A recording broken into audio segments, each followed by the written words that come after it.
The Biden administration's purported efforts to preserve democracy involve a disturbing collusion with financial institutions to surveil and target their political adversaries. Republicans are currently probing into at least 13 financial entities that have allegedly conspired with the federal government to monitor Americans exhibiting signs of extremism.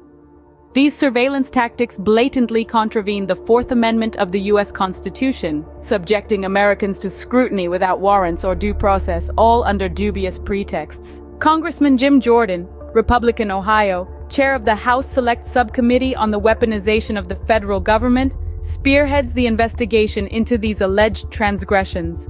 Among the banks under scrutiny are Bank of America, Chase, U.S. Bank, Wells Fargo, Citibank, Truist, Charles Schwab, HSBC, MUFG, PayPal, Santander, Standard Chartered, and Western Union.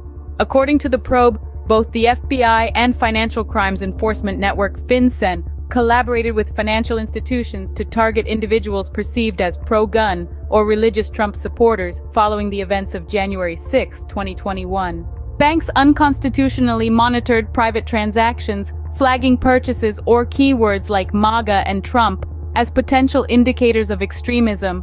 Shockingly, even the purchase of religious texts like Bibles raised suspicion.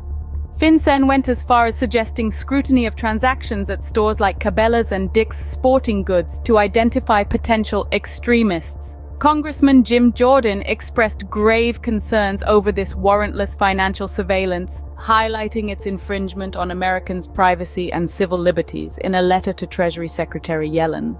During hearings, Peter Sullivan, the FBI's former financial sector liaison, conceded that the FBI and FinCEN provided banks with thresholds for suspicious activity reports.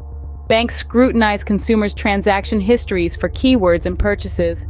By January 17, 2021, Bank of America had already sent FinCEN private data on 211 individuals flagged in a suspicious activity report. Subsequent investigations found no evidence of federal criminal conduct in these cases.